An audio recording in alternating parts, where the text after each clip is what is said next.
every single year, Daniel, people look at a schedule. And they start thinking right now. I'm looking at a schedule right now, and you start thinking to yourself, where am I going to be getting tickets to go to? Oh, yeah. That's a great game. But also, when you look at the schedule, you think to yourself, where is Georgia going to slip up and overlook a team and overlook an opponent and go tumbling down because it's a trap game? We're going to talk about trap games. Buckets and bottles. The buckets. Get them both. They're important. Trap games next on Locked On Bulldogs. You are Locked On Bulldogs, your daily podcast on the Georgia Bulldogs. Part of the Locked On Podcast Network. Your team every day.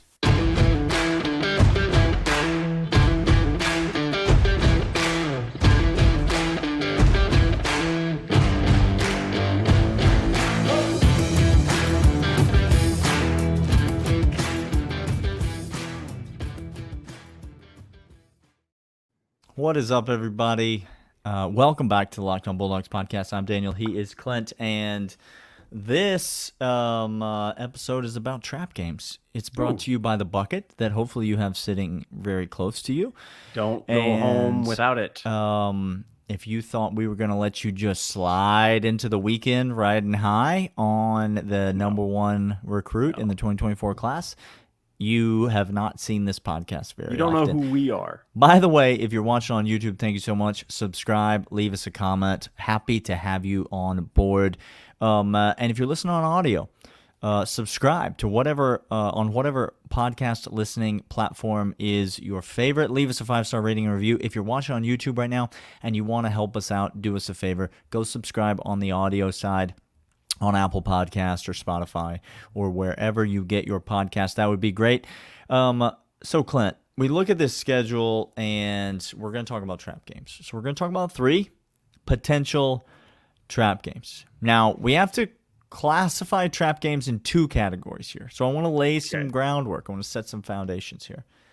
Trap game number 1, and this is where we'll start. This is what I'm going to start with in segment 1. Trap game number 1 is a game that I think Georgia could mess around, slip up, and lose this game. Okay. And that's an important caveat. Trap game number 2, the second type of trap game, is a game where Georgia might mess around, slip up, and not cover in the game. It's the Missouri game from last year. I like it. So 2 types of trap games. The Missouri game was absolutely a stumbling block, trap game, whatever you want to call it. Now, we didn't lose the game. No. But it was certainly not a fun time. Thank you. You and I did not have an enjoyable time. It was not enjoyable. That was not a good night on the couch. Okay, you and I watched week 2 of the college football season together at your house. Had a blast. Had an absolutely sensational time. We watched the Missouri game at my house, meanwhile, and it was not the same. It wasn't great. So I'm going to start here with a trap game. Now, the hardest game on Georgia's schedule is week 11 in Knoxville at Tennessee. I think you and I are in agreement on that. That is the most likely place for Georgia to lose a game. In no way can that be considered a trap game of any kind, because everyone knows it's the hardest game on Georgia's schedule. Yeah. And the following week we play Georgia Tech, who no one is looking ahead to think about Georgia Tech. No, sir. Offense intended to Brent Key. So when I think about trap games, though, I'm going to go one back from that Tennessee game, and I'm going to look squarely into the eyes of the Lane Train himself and talk about the Ole Miss Rebels. Yes, sir. This is a game. Now, it's in Athens, Georgia, and so some of you right off the bat are like, there's no way that Georgia could lose. But that's ridiculous. Georgia can lose this game. Georgia can slip up and mess around in this game. And I think Ole Miss is the type of team that is not going to have a great season this year. I don't think Ole Miss is going to go 9-3 this year in the SEC West. If they did, that would be a fantastic season. But I don't see that type of season coming from Ole Miss. But I do think that they could have a very talented team that could be competitive in virtually any game that they play in.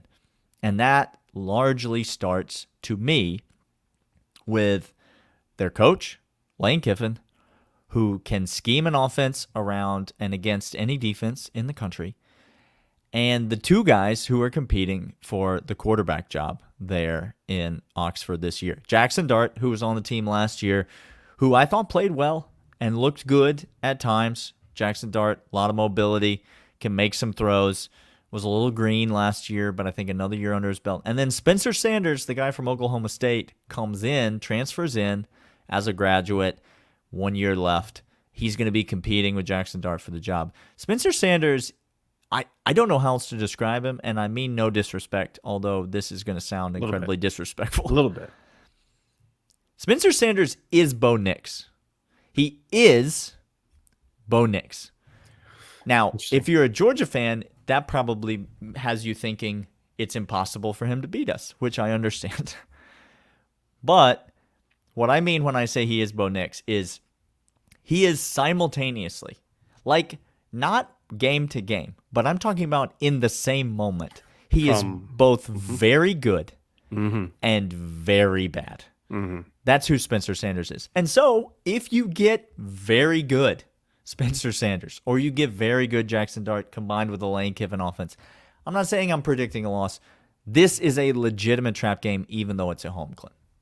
Absolutely. Daniel is right. We're going to come back after this. I'm going to explain a little bit more of trap games. But first, Bird Dogs. Oh, the Bird Dogs. The Bird Dogs. The bird is kind of like the Leatherman of shorts, but they're not leather. They're just fantastically comfortable. That's all it is. That's what they are.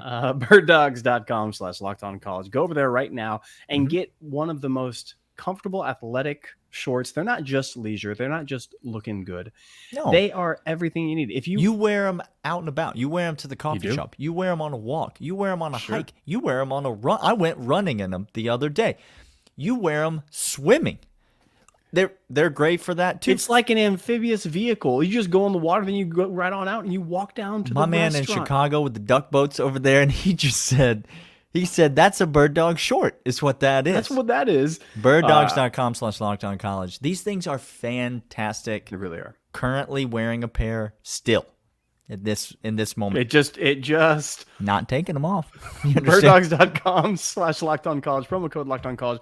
Get your free Yeti style tumbler with every order. Birddogs.com/LockedOnCollege. Clint, trap games. Here we go. Ole Miss is a great one. It comes off of Mizzou. Mizzou, who we are going to beat by 400 points this year. Say, pray for Missouri, y'all.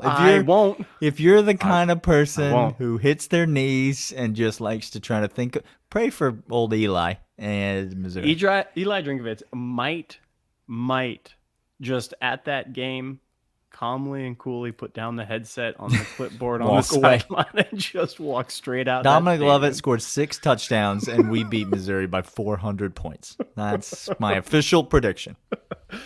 And so, coming off that high, getting into Ole Miss, it might be a squeaker, it might be an eeker. I would tell you one game. Look, I have all the confidence in a little Beamer ball in South Carolina, but I'm going to tell you this right now. First SEC game kicking off of the season. Beamer about to be obliterated like a Seagull and Randy Johnson fastball. That is going to just be ugly. If you're a child out there, go get on the YouTube and watch the video. Okay. Daniel did not just encourage the minors to get on YouTube. That's not he didn't. I'm talking about a child who has never seen Randy Johnson pitch in real life. Those people are children. Wow. If you've never seen Randy Johnson pitch in real life, you're a child. That's a shame. Look, the trap game for me is going to be Auburn. Auburn's the trap game, and here's why. Auburn's not good. Okay? You're making a strong case right They're out of not the bat. good. Somebody teach Clint how to argue real quick. I just saw a prediction out there that said Auburn is going to come in second, Daniel. Second in the West. In what? In what sport? In what sport? Football. No. And I said, be not serious. A prediction. Be serious. Okay, they're not a good team. However, Daniel, may I remind you, have we ever had some weird games against Auburn in the last None 10 that I can years? recall. None that they Okay, pretty much all go to script. Yep. I can think of many, and I can think of that stupid stadium. And every single year, it is coming before Kentucky. We got a slow UAB the season or the week before. But I'm telling you, going to Auburn, the Plains, new coach, high and mighty, yada, yada, yada. They're not a good team. But again, this reeks to me of South Carolina a couple of years ago. And South Carolina was at home. I understand that. But it just reeks to me of that. You have no clue who the quarterback is. South Carolina had no clue. I think we were on the third quarterback at that point. Maybe the cousin of the third quarterback was in. Kentucky the week after. And Kentucky is a grueling physical game. And I think they'll be well prepared for that, as Kirby is every single year against Stoops. That's not a trap game for me ever. He knows what he's getting into with Kentucky every single year. Yeah. For Until a coach can do something innovative, you can't trap Kirby Smart. You can't. Like you can't when you are not capable of being different than you always are. Literally have to be the way that you always are. Why are you the way that you are? Why do you choose to be? I hate so many things about the way that you choose to be. This is a trap game, Clint, for one reason only. It has nothing to do with Kentucky's talent, as you so aptly said. It's the first road game of the year. There it is. This is why it's a trap game. It's because some of these young players are going to be getting their first taste of college football on the road. And it ain't college football on the road, Clint. It's college football on the road in the SEC. And it ain't college football on the road in the SEC, Clint. It's college football on the road in the SEC at Auburn. And it's not just that. It's college football on the road in the SEC at Auburn in the Georgia-Auburn game. It's a different environment. It's a different beast, y'all. It's a different beast. It's a real rivalry game. And to have it early in the year like this as the first road game on the schedule, it does have a potential trappish qualities to it. That's exactly right. Daniel, should you give your trap quality game of not covering, or should we both do that together in the third segment for the 199? We'll do that for the 199. That's what we call the tease. That's 199. He asks a question he already knows the answer to. All right, 199 here with us, loyal third segment listeners. If you're new to the podcast, welcome to 199. Bonfire.com/store/the199. Get over there, get the merch, bottles and buckets, what we're talking about right now, close games for Georgia. Get on over there. The 199. Welcome. Glad you're here. So, Daniel, where also is check out the Dad Pod. Oh, Dad Pod. YouTube.com/ Great pod. at the Dad Pod, guys. It's our other show. It is for dads. If you're a dad, go subscribe. Go check it out. Go give it a shot. We both have one of these. Yes, Trap game, Georgia might not cover. Our games are not the same. No. I know that for a fact because mine is South Carolina. Ooh. Now, much has actually been made of the early season line. Georgia's favored by 24 points against South Carolina. It's been published. People are asking Shane Beamer about it, which I get that it's talking season, y'all. I get that we're all looking for things to talk about. I get that we're all just going home at night and praying that Urban Meyer is on another yacht and accidentally has a naked man walk through the background of his shot. Half naked. I'm sorry, did you see the bottom half? Or are you confirming or denying that man was fully naked? I am choosing to believe. I choose not to run. It's talking season, is my point. This is your point. This is a great point. But stop asking Shane Beamer if he feels disrespected that he's a 24-point underdog to Georgia. What's the man supposed to say? Of course, he's not happy that he's a 24-point underdog to an SEC East team. Of course, his team thinks that they can win the game. Because that's what. Why would they show up do if they didn't think they could win the game? It's ridiculous. Yeah. Stop asking stupid questions. But much has been made about this early season spread. First SEC game, first actual team Georgia will have played. 2 complete rollover cupcakes in the early season. Sir. And now You get South Carolina. I know it's in Athens, but I'm just envisioning a noon kick. It's going to be and hot. just the sleepiest atmosphere and environment that you've ever seen in your entire life. And maybe South Carolina jumps out early. Listen, we've seen that South Carolina can do things against legitimate teams. We saw last year against Tennessee. We saw last year against Clemson. We saw South Carolina have some big games. Yep. We know that Spencer Rattler, again, when he turns it on, is quite good. We trust in, we like Shane Beamer. We trust in his ability.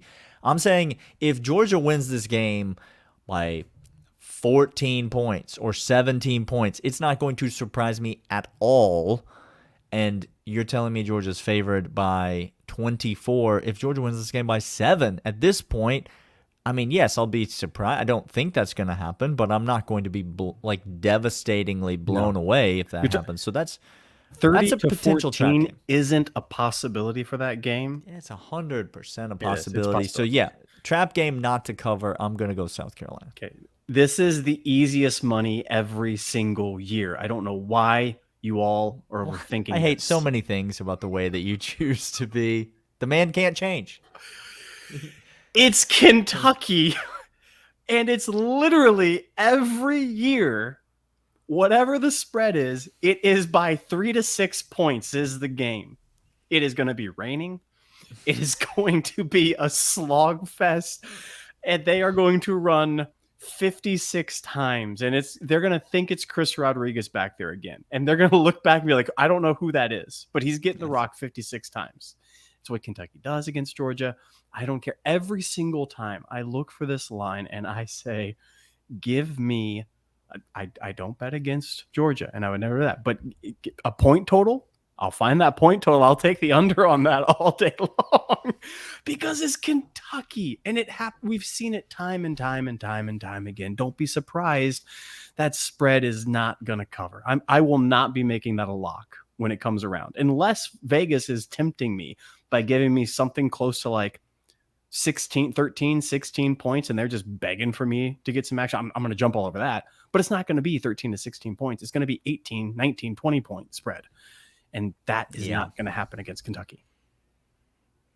It's hard to project Georgia not covering. Like I was going to say, maybe the last game of the season at Georgia Tech is an opportunity for Georgia not to cover. There's a chance that line might be like 30. Yeah. So there's a chance. It's hard. But if Georgia puts the backups in, yeah, I said that right. Georgia's more likely to cover. You understand? Than if they keep the starters in. Because them boys want to show out. Because them boys got fresh legs, and they run and go routes for days. You understand? And Brock Vandegrift's like, damn it, let me throw the ball down the field. Because I'm going to do it. And Brock is saying, I can't, but I'll try it. I can't throw that ball, but I will give it a shot, Oscar Delp.